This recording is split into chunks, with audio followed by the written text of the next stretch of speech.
ಸಾಮಾಜಿಕ ಶೈಕ್ಷಣಿಕ ಸಮೀಕ್ಷೆಗೆ ಸಂಬಂಧಪಟ್ಟಂಗೆ ಒಂದಷ್ಟು ಚರ್ಚೆಗಳು ಶುರುವಾಗಿರುವಂಥದ್ದು. ಅಂದರೆ ಕ್ವಶನ್ಸ್ಗಳು ಇಷ್ಟೊಂದು ಬೇಕಾ ಅನ್ನುವಂಥ ಸ್ವತಃ ವಿಚಾರವನ್ನು ಕೂಡ ಮುಂದಿಡ್ತಕ್ಕಂಥ ಒಂದು ಪ್ರಯತ್ನ ರಾಜಕೀಯ ನಾಯಕರಿಂದ ವ್ಯಕ್ತ ಆಗ್ತಿದೆ. ಇದೆಲ್ಲ ಅದರ ಬಗ್ಗೆ ಬೆಳವಣಿಗೆ ಬಗ್ಗೆ ಮಾತನಾಡೋದಕ್ಕೆ ನಮ್ಮ ಜೊತೆಗೆ ಶಾಶ್ವತ ಹಿಂದುಳಿದ ವರ್ಗಗಳ ಆಯೋಗದ ಅಧ್ಯಕ್ಷರು ಆಗಿರುವಂತಹ ಮಧುಸೂದನ್ ನಾಯ್ಕ ಇದ್ದಾರೆ. ಅವರ ಹತ್ರ ಒಂದಷ್ಟು ವಿಚಾರಗಳನ್ನ ಮಾತಾಡೋಣ. ಸರ್, ಈಗ ನೇರವಾಗಿ ಕೂಡ ಈಗ ಸೋಮಣ್ಣವರಾಗಿರ್ಬೋದು, ಡಿ ಕೆ ಶಿವಕುಮಾರ್ ಅವರು ಆಗಿರ್ಬೋದು, ಇವರೆಲ್ಲರೂ ಕೂಡ ಇಷ್ಟು ಪ್ರಶ್ನೆಗಳು ಅಗತ್ಯ ಇದೆಯಾ ಅನ್ನುವಂಥ ವಿಚಾರವನ್ನು ಮುಂದಿಟ್ಟಿದ್ದಾರೆ. ನೋಡಿ, ಇಷ್ಟು ಪ್ರಶ್ನೆಗಳು ಬರೀ ನಮ್ಮ ಸಾಮಾಜಿಕ ಶೈಕ್ಷಣಿಕ ಸರ್ವೆ ಏನಿದೆ, ಸಮೀಕ್ಷೆ ಏನಿದೆ, ಇದು ಬ್ಯಾಕ್ವರ್ಡ್ ಕ್ಲಾಸಸ್ಸಿಗೆ ಅನ್ವಯವಾಗಿ ಮಾತ್ರ ಆಗಿದ್ದರೆ ಇಷ್ಟು ಬೇಕಿರಲಿಲ್ಲ, ನಾನು ಒಪ್ತೇನೆ. ಆದರೆ ನಮ್ಮ ವಿಚಾರ ಏನಿತ್ತಂದರೆ 7 ಕೋಟಿ ಜನರದ್ದು ಸಮೀಕ್ಷೆ ಆಗ್ತಾಯಿದೆ. ಅದರಲ್ಲಿ ದತ್ತಾಂಶಗಳು ಎಲ್ರದ್ದು ಬಂದರೆ ಸರ್ಕಾರಕ್ಕೆ ಬೇರೆ ಬೇರೆ ಪ್ಲ್ಯಾನ್ ಮಾಡಲಿಕ್ಕೆ ಆಗ್ತದೆ. ಇದು ಕೆಲವು ಪ್ರಶ್ನೆಗಳು ಆಡ್ ಅನ್ನಿಸ್ಬೋದು. ಬೆಂಗಳೂರಿನವರಿಗೆ ಕುರಿ ಎಷ್ಟು, ಕೋಳಿ ಎಷ್ಟು ಕೇಳಿದರೆ ಅವರಿಗೆ ಆಡ್ ಅನ್ನಿಸ್ಬೋದು. ಬಟ್ ಇದು 7 ಕೋಟಿ ಜನರದ್ದು ಸಮೀಕ್ಷೆ ಆಗ್ತಾ ಇರೋದು. ವಿಲೇಜ್ನಲ್ಲಿ ಜನ್ರೇಷನಲ್ ಇಂಪ್ರೂವ್ಮೆಂಟ್ ಏನಾಗಿದೆ ತಿಳ್ಕೊಳ್ಳಿಕ್ಕೆ ಇವೇ ಪ್ರಶ್ನೆಗಳು ಹಿಂದಿನ ಸಮೀಕ್ಷೆಯಲ್ಲೂ ಇತ್ತು. ಅದರಿಂದ ಈಗ ಏನು ಚೇಂಜ್ ಆಗಿದೆ ತಿಳ್ಕೊಳ್ಳಿಕ್ಕೆ ಇವು ಅವಶ್ಯಕತೆ ಇದೆ ಅಂತ ಹೇಳಿ ಎಕ್ಸ್ಪರ್ಟ್ಸು ಕೂತ್ಕೊಂಡು ಒಂದು 10 ದಿವಸ ವಿಚಾರಣೆ ಮಾಡಿ ಶಾರ್ಟ್ ಲಿಸ್ಟ್ ಮಾಡಿ ಈ ಕ್ವೆಶನ್ನ ಮಾಡಿದ್ದಾರೆ. ಇವಷ್ಟು ಎಲ್ರಿಗೂ ಅಪ್ಲಿಕೇಬಲ್ ಆಗ್ತದೆ ಅಂತ ಹೇಳ್ತಾ ಇಲ್ಲ ನಾನು. ಅದು ಕೆಲವು ಬರೋದೇ ಇಲ್ಲ. ಈಗ 60 ಪ್ರಶ್ನೆ ಇದೆ ಅಂತ ನೀವು ಲೆಕ್ಕದಲ್ಲಿ ಇಟ್ಕೊಂಡಿದ್ದೀರಿ. ಏಜು ಒಂದು ಪ್ರಶ್ನೆ ಅಂತ, ಮನುಷ್ಯನ ಏಜು ಎಷ್ಟು ಅಂತ ಅದು ಆಟೋ ಪಾಪ್ಯುಲೇಟ್ ಆಗ್ತದೆ ನಾವು ನಿಮಗೆ ಪಡಿತರ ಚೀಟಿ ಇದ್ದರೆ. ಅದೇ ಥರ ಕೆಲವು ವಿಷಯ ನಿಮಗೆ ಪ್ರಶ್ನೆನೇ ಬರೋದಿಲ್ಲ. ನೀವು ಪೋಸ್ಟ್ ಗ್ರ್ಯಾಜುಯೇಟ್ ಅಂತಂದರೆ ನೀವು ಯಾಕೆ SSLCಯಲ್ಲಿ ಕಂಟಿನ್ಯೂ ಮಾಡಿದ್ರಿ, ಎಷ್ಟು ಮದುವೆ ಆಗಿಲ್ಲ ಅಂತಂದರೆ ನೀವು ಮದುವೆ ಆದವಾಗ ಎಷ್ಟು ವಯಸ್ಸಾಯಿತು, ಇಂಥ ಪ್ರಶ್ನೆಗಳೆಲ್ಲ ಲೆಕ್ಕಕ್ಕೆ ತೊಗೊಂಡ್ರೆ 60 ಆಗ್ಬೋದು. ಬಟ್ ಅವು ಪ್ರಶ್ನೆಗಳು ಉದ್ಭವಿಸೋದಿಲ್ಲ, ಅವು ಇದೇ ಕ್ವೆಶನ್ನೇ ಬರೋದಿಲ್ಲ. ಅವೆಲ್ಲ ಮಾಸ್ಕ್ ಆಗಿ ಬಾಕಿ ಅವಶ್ಯಕತೆ ಏನಿದೆ ಆ ಕ್ವೆಶನ್ಗಳು ಮಾತ್ರ ಬರ್ತವೆ. ನಾನು ಇವತ್ತು ಬೆಳಿಗ್ಗೆ ಸಮೀಕ್ಷೆ ಮಾಡಿದ್ದೆ, ನನ್ನ ಸಮೀಕ್ಷೆ. ಅದರಲ್ಲಿ 60ರಲ್ಲಿ ಒಂದು 30 ನನಗೆ ಅಪ್ಲಿಕೇಬಲ್ ಇತ್ತು. ಅದನ್ನು ಮಾತ್ರ ನಾನು ಹೇಳಿದೆ, ಅದು ರೆಕಾರ್ಡ್ ಮಾಡಿದ್ರು. ನಾನು ಬೇಗ ತಯಾರಿಯಲ್ಲಿ ಇದ್ದಿದ್ದಕ್ಕೆ ಒಂದು 15-20 ನಿಮಿಷದಲ್ಲಿ ಮುಗೀತು.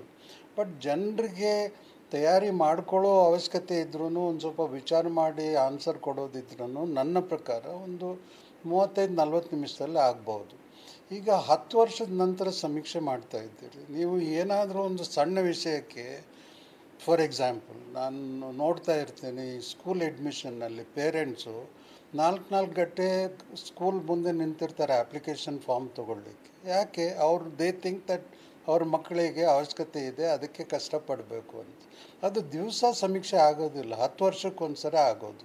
ನಿಮಗೆ 1 ಗಂಟೆ ಮಾಡಲಿಕ್ಕೆ ಯಾರ ಸಲುವಾಗಿ ಮಾಡ್ತಾಯಿದ್ರು? ನನ್ನ ಸಲುವಾಗಿ ಅಲ್ಲ, ಗೌರ್ಮೆಂಟ್ ಸಲುವಾಗಿ ಅಲ್ಲ, ಅಥವಾ ಯಾರ ಮನೆಗೆ ಸಮೀಕ್ಷೆಗೆ ಹೋಗಿರ್ತೀವೋ ಅವ್ರ ಸಲುವಾಗೂ ಅಲ್ಲ. ಎಲ್ಲ ಜನರ ವೆಲ್ಫೇರಿಗೆ ಅವಶ್ಯಕತೆ ಇದೆ ಅಂಥೇಳಿ ನಾವು ಕಲೆಕ್ಟ್ ಮಾಡ್ತಾ ಇರೋದು. ನಿಮ್ಮ ಮನೆಯಲ್ಲಿ ಕೆಲಸದವರಿದ್ದರೆ ಅಥವಾ ನಿಮ್ಮ ಸಹಪಾಠಿಗಳಿದ್ದರೆ ಅಥವಾ ತಮ್ಮ ಏರಿಯಾದಲ್ಲಿದ್ದವರಿಗೆ ಅವ್ರಿಗೆ ಅನುಕೂಲ ಆಗಲಿಕ್ಕೆ ನೀವು ಒಂದು ಸ್ವಲ್ಪ ಸಮಯ ಖರ್ಚು ಮಾಡಿದ್ರೆ ಏನು ತೊಂದರೆ ಆಗ್ತದೆ? ಆ ದೃಷ್ಟಿಯಲ್ಲಿ ವಿಚಾರ ಮಾಡಬೇಕು. ಇದು ಸಮೀಕ್ಷೆ ಇರೋದು ಎಲ್ಲ 7 ಕೋಟಿ ಜನರಿಗೆ ಅಪ್ಲಿಕೇಬಲ್ ಆಗೋದು. ಹೀಗಾಗಿ ನಾವು ಜನರಲಾಗಿ ಕ್ವೆಶನ್ನ ಎಕ್ಸ್ಪರ್ಟ್ಸ್ ಜೊತೆ ಕೂತ್ಕೊಂಡು ಫ್ರೇಮ್ ಮಾಡಿದ್ದೀವಿ. ಈಗ ಬೆಂಗಳೂರಲ್ಲಿ ನಿಮ್ಮಲ್ಲಿ ಕೋಳಿ ಇಲ್ಲ ಅಂತ ನನಗೂ ಗೊತ್ತಿದೆ, ಅಷ್ಟು ಕಾಮನ್ ಸೆನ್ಸ್ ಇರ್ತದೆ. ಅದು ಕೇಳಬಾರ್ದು ಅಂತಂದರೆ ಎಲ್ಲ ಕ್ವೆಶನ್ಸು ಇರೋದ್ರಿಂದ ಇದೆಯೇ ಇಲ್ವೋ ಅಷ್ಟೇ ಇರೋದು. ಇಲ್ಲ ಅಂತ ಹೇಳಿಬಿಟ್ರೆ ಆಯಿತು. ಅದನ್ನೇ ಒಂದು ಪಿಕಪ್ ಮಾಡಿ ಅದನ್ನೊಂದು ಪೊಲಿಟಿಕಲ್ ಇಶ್ಯೂ ಮಾಡಿ ಈ ಥರ ಅಂತ ಹೇಳೋದು ಅನಾವಶ್ಯಕ ಅಂತ ನಾನು ತಿಳ್ಕೊಂಡಿದ್ದೀನಿ. ಯಾಕಂದರೆ ಈ ಸಮೀಕ್ಷೆ ಎಲ್ಲ ಜನರ ಬೆನಿಫಿಟಿಗೆ, ಇಂಥ ಕಾಸ್ಟಿಗೆ ಇಂಥ ಕಮ್ಯುನಿಟಿಗೆ ಅಂತ ಅಲ್ಲ. ನಾಳೆ ದತ್ತಾಂಶ ಇದ್ದರೆ ಗೌರ್ಮೆಂಟ್ನವರು ಬೇರೆ ಬೇರೆ ಪ್ಲ್ಯಾನ್ ಮಾಡಿ ಬೇರೆ ಬೇರೆ ಪ್ರೊಜೆಕ್ಟ್ಸ್ ಮಾಡಿ ಇದನ್ನು ಮಾಡಲಿಕ್ಕೆ ದತ್ತಾಂಶ ಅವಶ್ಯಕತೆ ಇದೆ. ಎಲ್ಲ 4-5 ಸ್ಟೇಟ್ನಲ್ಲಿ ಇವಾಗ ಈ ಎಕನಾಮಿಕಲಿ ವೀಕರ್ ಸೆಕ್ಷನ್ದು ಒಂದು ಪ್ರಾವಿಷನ್ ಮಾಡಿದ್ದಾರೆ. ಯಾಕಂದರೆ ಅವರಲ್ಲಿ ದತ್ತಾಂಶ ಇತ್ತು, ಇಲ್ದಿದ್ದಲ್ಲಿ ಮಾಡಲಿಕ್ಕೆ ಬರೋದಿಲ್ಲ ಅಂತ ಸುಪ್ರೀಂ ಕೋರ್ಟ್ನವರೇ ಹೇಳಿದ್ದಾರೆ. ಈ ದತ್ತಾಂಶಗಳು ನಮ್ಮಲ್ಲಿ ಇಲ್ದಿದ್ದರೆ ಗೌರ್ಮೆಂಟ್ನಾದರೂ ಹೇಗೆ ಮಾಡಲಿಕ್ಕಾಗ್ತದೆ? ಗೌರ್ಮೆಂಟಿಗೆ ಅನುಕೂಲ ಆಗಲಿ ಅಂತ ಹೇಳಿ ನಾವು ಎಲ್ಲ ಜನರದ್ದು ದತ್ತಾಂಶ ತೊಗೊಳ್ತಾ ಇದ್ದೀವಿ. ನಾನು ಬ್ಯಾಕ್ವರ್ಡ್ ಕ್ಲಾಸ್ನವನ್ನೆಲ್ಲ, ಇದು ನನಗೆ ಅನುಕೂಲ ಆಗಲ್ಲ ಅಂತ ನೀವು ಪಬ್ಲಿಕ್ಕಿಗೆ ತಪ್ಪು ಕಲ್ಪನೆ ಕೊಟ್ಟು ಅವರಿಗೆ ಡಿಸ್ಕರೇಜ್ ಮಾಡಿದರೆ ತಪ್ಪಾಗ್ತದೆ. ಇದು ಪ್ರತಿಯೊಬ್ಬ ಮನುಷ್ಯನಿಗೂ ಅವನ ರಾಜ್ಯದಲ್ಲಿರೋ ಬೇರೆ ಮನುಷ್ಯನಿಗೆ ರೆಸ್ಪೆಕ್ಟ್ ಕೊಟ್ಟು ಅವನ ಅನುಕೂಲತೆಗೂ ಪ್ರಯತ್ನ ಮಾಡಬೇಕು. ಬರೀ ನಮ್ಮ ಅನುಕೂಲತೆಗೆ ಮಾತ್ರ ನೋಡ್ಕೊಳ್ಬಾರ್ದು. I am speaking this particularly in the light of some of the leaders speaking out in public and discouraging. ಕೋರ್ಟ್ನವ್ರು ಏನು ಹೇಳಿದರು, ಕಂಪೆಲ್ ಮಾಡಬೇಡಿ ಅಂತ. ನಾವು ಕಂಪೆಲ್ ಮಾಡೋದಿಲ್ಲ ಅಂತ ಅಫಿಡೇವಿಟು ಹಾಕಿದ್ದೀವಿ. ಬಟ್ ನೀವು ಮಾಡದಿದ್ದರೆ ಬೇರೆಯವರಿಗೆ ಮಾಡಬೇಡಿ ಅಂತ ಹೇಳೋದು ತಪ್ಪು. You are a leader of the society. ನೀವು ನಿಮ್ಮ ದೃಷ್ಟಿಯಿಂದ ಮಾತ್ರ ನೋಡ್ತಾ ಇದ್ದೀರಿ. ನಿಮ್ಮ ಜನರಲ್ಲಿ ಬೇರೆಯವರು ಅವಶ್ಯಕತೆ ಇದ್ದವರು ಇರ್ತಾರೆ, ಅವ್ರ ಬೆನಿಫಿಟಿಗೆ ನೀವು ಮಾಡಬೇಡಿ ಅಂತ ಹೇಳೋರು ನಿಮ್ಗೇನು ಹಕ್ಕಿದೆ? ಅದು ತಪ್ಪಾಗ್ತದೆ ಅಂತ ನಾನು ತಿಳ್ಕೊಂಡಿದ್ದೀನಿ. ಈಗ ಜನರಿಗೆ ನಾವು ಮಾಡ್ತಾ ಇರೋದು ಎಲ್ಲ ಜನರ ಅನುಕೂಲತೆಗೆ, ಇಂಥ ಕಾಸ್ಟು ಕಮ್ಯುನಿಟಿಗೆ ಅಲ್ಲ. ಹೀಗಾಗಿ ತಿದ್ದುಕೊಂಡು ಅಟ್ಲೀಸ್ಟ್ ಇನ್ಮೇಲಾದ್ರೂ ಸಹಕರಿಸೋದು ಒಳ್ಳೇದಂತ ನಾನು ತಿಳ್ಕೊಂಡಿದ್ದೀನಿ. ಸೊ ಈಗ ಉಪಮುಖ್ಯಮಂತ್ರಿ ಡಿ ಕೆ ಶಿವಕುಮಾರ್ ಅವರು ಕೂಡ ಅಷ್ಟೊಂದು ಪ್ರಶ್ನೆಗಳಿಗೆ ಉತ್ತರ ಕೊಡುವಂಥ ಸಂದರ್ಭದಲ್ಲಿ ದಿಸ್ ಇಸ್ ಟೂ ಮಚ್ ಅನ್ನುವಂಥ ಮಾತು ಹೇಳಿದೆ. ಅಂದರೆ ಇಷ್ಟು ಪ್ರಶ್ನೆಗಳು ಯಾಕೆ ಬೇಕು ಅನ್ನುವಂಥ ಸಹಜವಾಗಿ ಕೂಡ ಅವರು ಪ್ರಶ್ನೆಯನ್ನು ಎತ್ತಿರುವಂಥದ್ದು. ನಾನು ಹೇಳಿದ್ನಲ್ಲ, ಅದು ಈ ಪ್ರಶ್ನೆಗಳು ಕೆಲವು ಸಿಟಿಗೆ ಸೀಮಿತವಾಗಿರೋದಲ್ಲ, ಹಳ್ಳಿಗಳಲ್ಲೂ ಇದೆ. ಜನ್ರೇಷನಲ್ ಇಂಪ್ರೂವ್ಮೆಂಟ್ ಆಗಿದ್ದಕ್ಕೆ ಏನು ಅವನ್ನೆಲ್ಲ ಕ್ಯಾಪ್ಚರ್ ಮಾಡಲಿಕ್ಕೆ ಇದು ಅವಶ್ಯಕತೆ ಇದೆ ಅಂತ ಹೇಳಿ ಎಕ್ಸ್ಪರ್ಟ್ಸ್ ಹೇಳಿರೋದು. ನಮ್ಮ ಮಂತ್ರಿಗಳು ಆ ವಿಚಾರದಲ್ಲಿ ಹೇಳಲಿಲ್ಲ ಜಾಸ್ತಿ. ಅವ್ರು ನೋಡಿಲ್ಲ ಏನು ಯಾತಕ್ಕೆ ಅವಶ್ಯಕತೆ ಅಂತ ಗೊತ್ತಾಗದೆ ಹೇಳಿರ್ಬೋದು. ಬಟ್ ಅವರಿಗೆ ತಿಳುವಳಿಕೆ ನಾನು ಕೊಟ್ಟ ಮೇಲೆ, ಈಗ ಅವಶ್ಯಕತೆ ಇದ್ದರೆ ನಾನು ಕೊಡ್ತೀನಿ ಅವರಿಗೆ, ಇದರಿಂದ ನಾವು ಈ ಕ್ವೆಶನ್ಸ್ ಫ್ರೇಮ್ ಮಾಡಿದ್ದೀವಿ ಅಂತ ಹೇಳ್ಬೋದು. ಬಟ್ ಇದು ನಮ್ಮ ಆಯೋಗದವರು ಎಕ್ಸ್ಪರ್ಟ್ಸ್ ಅಡ್ವೈಸ್ ಮೇಲೆ ಇಷ್ಟು ಎಲ್ಲ 7 ಕೋಟಿಗೆ ಅನ್ವಯ ಆಗುವ ಹಾಗೆ ಕ್ವೆಶನ್ ಫ್ರೇಮ್ ಮಾಡಿದ್ದಾರೆ. ಕೆಲವು ಕ್ವೆಶನ್ಸು ಬರೋದೇ ಇಲ್ಲ. ನಾನು ಹೇಳಿದಾಗೆ 60ರಲ್ಲಿ ಒಂದು 30 ಪ್ರಶ್ನೆ ಉತ್ತರಿಸೋ ಇರ್ಬೋದು, ಸನ್ನಿವೇಶ ಇರ್ಬೋದು. ನಾನು ಹೇಳಿದಾಗೆ ನನ್ನ ಕೇಸ್ನಲ್ಲೇ ಒಂದು 30 ಪ್ರಶ್ನೆಗೆ ಉತ್ತರ ಕೊಡೋ ಅವಶ್ಯಕತೆ ಇದೆ. ನನ್ನ ವಯಸ್ಸು ಎಷ್ಟು ಒಂದು ಕ್ವೆಶನ್ ಅಂದರೆ ಅದೊಂದು ದೊಡ್ಡ ವಿಚಾರ ಮಾಡಿ SSLC ಪರೀಕ್ಷೆಯಲ್ಲೂ ಇಷ್ಟ ಆಗಿರಲಿಲ್ಲ ಅಂತ ಯಾರೋ ಒಬ್ಬರು ಮಹಾನ್ ಭಾವರು ಹೇಳಿದರು. ಅವ್ರು ತಿಳ್ಕೊಳ್ಬೇಕು ಏನು ಯಾವ ಪರ್ಪಸ್ಸಿಗೆ ಇದನ್ನು ಮಾಡ್ತಾ ಇರೋದು, ಏನು ಪ್ರಶ್ನೆಗಳಿದ್ದಾವೆ, ವಯಸ್ಸು ಎಷ್ಟು ಅಂತ ಹೇಳಿ ಒಂದು ಕಾಲಮ್ ಇದ್ದರೆ ಅದೊಂದು ಸ್ಟಡಿ ಮಾಡಿ ಪ್ರಿಪೇರ್ ಆಗಿ ಆನ್ಸರ್ ಕೊಡೋ ಅವಶ್ಯಕತೆ ಇದೆ. ಇಂಥವೆಲ್ಲ ಮಾತಾಡಿ ಜನರಿಗೆ ತಪ್ಪು ಕಲ್ಪನೆ ಕೊಡೋದು ಅವಶ್ಯಕತೆ ಇಲ್ಲ. ಇದು ತಪ್ಪು ಅಂತ ನಾನು ಅಂದ್ಕೊಂಡಿದ್ದೀನಿ. ಈಗ ಕೇಂದ್ರ ಸಚಿವ ಸೋಮಣ್ಣವರು ಒಂದು ಮಾತು ಹೇಳ್ತಿದ್ದಾರೆ, ಈ ಉಪಜಾತಿ ಎಲ್ಲ ಯಾಕೆ ಬೇಕು ಅನ್ನುವಂಥದ್ದು ಒಂದು, ಮತ್ತೆ ಸಿದ್ದರಾಮಯ್ಯವರು ಡಿ ಕೆ ಶಿವಕುಮಾರ್ ಹೆಸರೇ ಬರ್ಕೊಳ್ಳಿ ಅನ್ನುವಂಥ ಮಾತನ್ನು ಅವ್ರ ಮುಂದೆ ಹೇಳುವಂಥ ಪ್ರಸಂಗಗಳು ವ್ಯಕ್ತ ಆಗಿದೆ. ಅದಕ್ಕೆ ಗೊತ್ತಾಗಬೇಕು, ಇದು ಸಮೀಕ್ಷೆ ಸ್ಟ್ಯಾಚ್ಯೂಟಲ್ಲಿ ರಿಕ್ವೈರ್ಡ್. ಆಯಿತು, ನಾಳೆ ಸೆಂಟ್ರಲ್ ಗೌರ್ಮೆಂಟ್ನವರು ಮಾಡ್ತಾರೆ. ಅವರು ಮಹಾನ್ ಭಾವರು ಸೆಂಟ್ರಲ್ ಗೌರ್ಮೆಂಟ್ನಲ್ಲಿ ಮಂತ್ರಿ ಆಗಿದ್ದಾರೆ. ನಾಳೆ ಸೆಂಟ್ರಲ್ ಗೌರ್ಮೆಂಟ್ನವರು ಇದನ್ನೇ ಮಾಡಿದರೆ ಇದೇ ಮಾತಾಡ್ತಾರೆ. ಅವ್ರಿಗೆ ಕೇಳಿ, ನೀವು ಈಗ ಮಾತಾಡ್ತೀರಾ ಅಥವಾ ಹೀಗೆ ಮಾತಾಡ್ತೀರಾ ಅಂತ ಕೇಳಿ. ಅವ್ರು ಹೌದು ತನಗೆ ಅದೇ ವಿಚಾರ ಇದೆ ಅಂತಂದರೆ ನನಗೆ ಬೇರೆ ಏನೋ ರಿಯಾಕ್ಷನ್ ಕೊಡೋ ಅವಶ್ಯಕತೆ ಇಲ್ಲ. ಬಟ್ ಇವೆಲ್ಲ ಪೊಲಿಟಿಕಲ್ ಸ್ಪೀಚಸ್ ಅಷ್ಟೇ. ಇದು ಅವರು ಒಂದು ಸ್ವಲ್ಪ ವಿಚಾರ ಮಾಡಬೇಕು, ಯಾತಕ್ಕೆ ಮಾಡ್ತಾ ಇದ್ದಾರೆ, ಯಾವ ಜನರಿಗೆ ಅನುಕೂಲ ಆಗ್ತದೆ, ಏನು ಅವರಿಗೆ ಬೆನಿಫಿಟ್ ಆಗಲಿಕ್ಕಿಲ್ಲ ಆ್ಯಸ್ ಅನ್ ಇಂಡಿವಿಜುವಲ್. ಅವ್ರ ಫ್ಯಾಮಿಲಿಯವರು ಈಗ ಬೇರೆ ಸ್ಟೇಟಸ್ ಬೇರೆ ಚೇಂಜ್ ಆಗಿರ್ಬೋದು. ಹಾಗೆ ಇದ್ದರೆ ಬೇರೆಯವರಿಗೆ ನೀವು ಡಿಸ್ಕರೇಜ್ ಮಾಡೋ ಅವಶ್ಯಕತೆ ಇಲ್ಲ. ಇದು ಎಲ್ರಿಗೂ ಅನುಕೂಲ ಆಗಲಿ ಅಂತ ಮಾಡ್ತಾ ಇರೋದು. ಅವ್ರ ಕಲ್ಪನೆಯಲ್ಲಿ ಇದು ಬೇರೆ ಯಾರಿಗೂ ಅನುಕೂಲ ಆಗೋದಿಲ್ಲ ಅಂತ ತಿಳ್ಕೊಂಡಿದ್ರೆ ಅವ್ರು ಸರಿಯಾಗಿ ವಿಚಾರ ಮಾಡಿ ಮಾತಾಡ್ತಾ ಇಲ್ಲ ಅಂತ ಹೇಳ್ಬೋದು. ಸರ್, ಇನ್ನೊಂದು ಮೇಲ್ಜಾತಿಯವ್ರನ್ನ ತುಳಿಯೋದಕ್ಕೋಸ್ಕರ ಈ ಸಮೀಕ್ಷೆ ಮಾಡ್ತಿದ್ದಾರೆ ಅನ್ನುವಂಥ ಗಂಭೀರ ಆರೋಪ ಮಾಡಿದ್ದಾರೆ. ಮೇಲ್ಜಾತಿ ಕೀಳು ಜಾತಿ ಅಂತ ನನಗೆ ಗೊತ್ತಿಲ್ಲ ಯಾರು ಅಂತ. ಅವ್ರು ಹೇಳಬೇಕು. ಅವ್ರ ಮೇಲ್ಜಾತಿ ಆಗಿದ್ದರೆ ಅವ್ರಿಗೆ ಮಾತ್ರ ತುಳಿಯೋದಿಲ್ಲ ಅಂತ ತಲುಪಿಸಿ ಅವ್ರಿಗೆ ಹೇಳಿ. ಮೇಲ್ಜಾತಿಗೆ ತುಳಿಯಲಿಕ್ಕೆ ಏನು ಅವಕಾಶ ಇದೆ, ಯಾತಕ್ಕಿದೆ? ಸಮೀಕ್ಷೆ ಯಾಕೆ ಮಾಡ್ತಾ ಇದ್ದಾರೆ ಅಂತಲೇ ಕಲ್ಪನೆ ಇಲ್ದಿದ್ದ ಮೇಲೆ ಈ ಮಾತುಗಳೆಲ್ಲ ಬರ್ತವೆ. ಇವೆಲ್ಲ ಪಬ್ಲಿಕ್ ಕನ್ಸಂಪ್ಷನಿಗೆ ಜನರಿಗೆ ಮಿಸ್ಲೀಡ್ ಮಾಡೋದು. ನಮ್ಮ ಸಮೀಕ್ಷೆಯಿಂದ ಯಾವ ಜಾತಿ ಮೇಲೆ ಇರಲಿ ಕೆಳಗೆ ಇರಲಿ ಯಾರಿಗೂ ತೊಂದರೆ ಆಗೋದಿಲ್ಲ.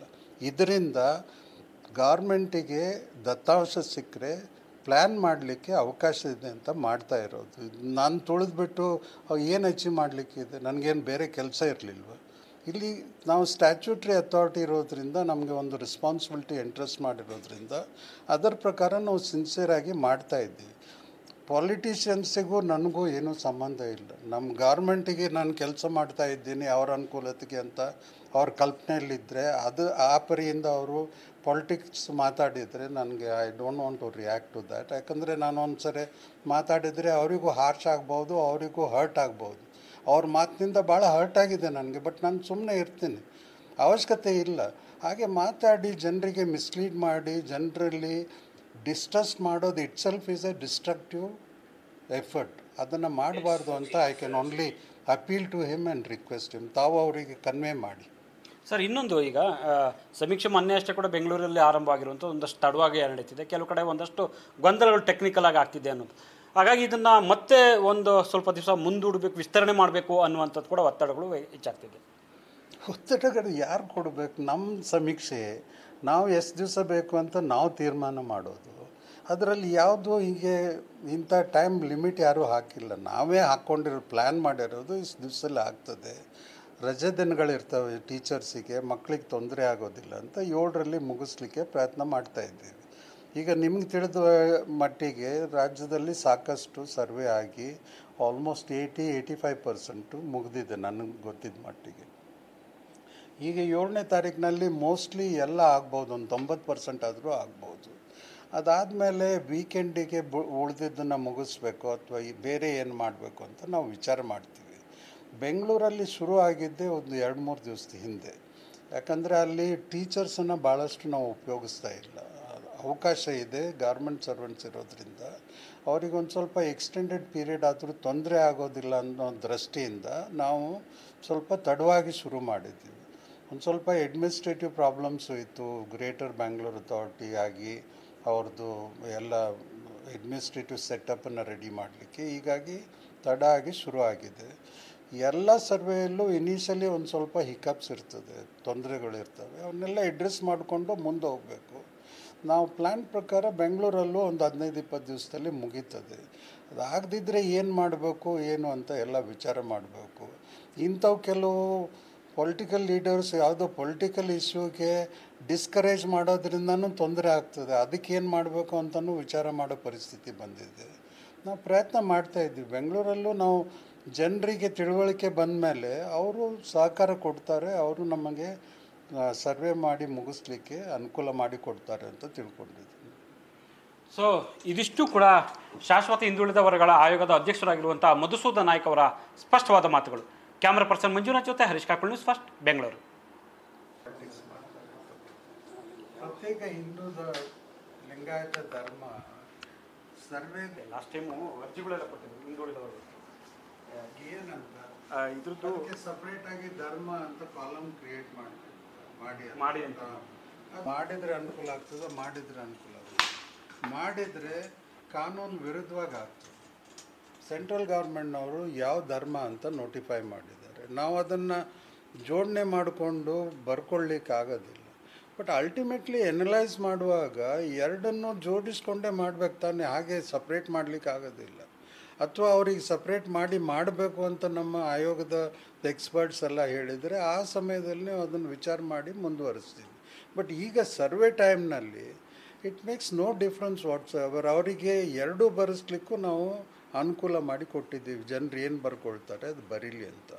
ಅದು ಬರೆದ ಮೇಲೆ ಅದನ್ನು ನಾವು ಯಾವ ಪರಿಯಿಂದ ಮುಂದೆ ತೊಗೊಳ್ಬೇಕು ಅನ್ನೋದು ನಮ್ಮ ಆಯೋಗಕ್ಕೆ ಬಿಟ್ಟಿದ್ದು. ಅದನ್ನು ಆ ಟೈಮ್ನಲ್ಲಿ ನಾವು ಕನ್ಸಿಡರ್ ಮಾಡಿ ಮುಂದುವರಿಸ್ತೀವಿ. ಅದಕ್ಕೆ ಈಗ ಸದ್ಯಕ್ಕೆ ಅವು ಏನೂ ಅವಶ್ಯಕತೆ ಇಲ್ಲ. ಸುಮ್ಮನೆ ಅದು ಏನೋ ಒಂದು ಫಂಕ್ಷನ್ ಆಯಿತು, ಅದೇ ಒಂದು ದೊಡ್ಡ ಇಶ್ಯೂ ಮಾಡಿದರು. ಮುಂಚೆನೂ ಹೋದ ವರ್ಷವೂ ಆಗಿತ್ತು. ಕೆಲವರಿಗೆ ಧರ್ಮ ಅಂತ ಮಾಡಬೇಕು ಅಂತ ವಿಚಾರ ಇದೆ, ಅದಕ್ಕೂ ನಮ್ಮ ಸರ್ವೆಗೂ ಏನು ಕನ್ಸರ್ನ್ ಇಲ್ಲ. ಅಲ್ಲ, ಕಾಲಮಲ್ಲಿ ಸೇರಿಸ್ಬೇಕು ಪ್ರತ್ಯೇಕ ಲಿಂಗಾಯತ ಧರ್ಮ ಅನ್ನುವಂಥದ್ದನ್ನ ಅವರು ಸೇರಿಸ್ಲಿಕ್ಕೆ ಅವಕಾಶ ಇಲ್ಲ ಕಾನೂನು ಪ್ರಕಾರ. ಈಗ ಸೇರಿಸ್ತಿದ್ದಕ್ಕೂ ಅದರಿಂದ ಯಾರಿಗೂ ಏನೂ ತೊಂದರೆ ಆಗಿಲ್ಲ. ಅವ್ರು ಬರ್ಕೊಳ್ಳಿಕ್ಕೆ ನಾವು ಅವಕಾಶ ಮಾಡಿ ಕೊಟ್ಟಿದ್ದೀವಿ. ಭಾಳಷ್ಟು ಜನ ಬರೆದಿರ್ಬೋದು. ಅದನ್ನು ಹೇಗೆ ಮುಂದೆ ತೊಗೊಂಡು ಹೋಗಬೇಕು ಅನ್ನೋದು ನಮಗೆ ಬಿಟ್ಟಿರೋದು. ಈ ಸಮಯದಲ್ಲ, ಸರ್ವೆ ಮುಗಿದ ಮೇಲೆ ಎನಲೈಸ್ ಮಾಡುವಾಗ ನಾವು ಯಾವ ಇದರಲ್ಲಿ ಕನ್ಸಿಡರ್ ಮಾಡಬೇಕು ಅಂತ ಆವಾಗ ಈಗಲೇ ನಾನು ಹೇಳಿ ಏನು ಮಾಡಲಿಕ್ಕಾಗ್ತದೆ. ನ್ಯೂಸ್ ಫಸ್ಟ್, ನಿರ್ಭೀತಿಯಿಂದ ನಿಮ್ಮ ಪರವಾಗಿ.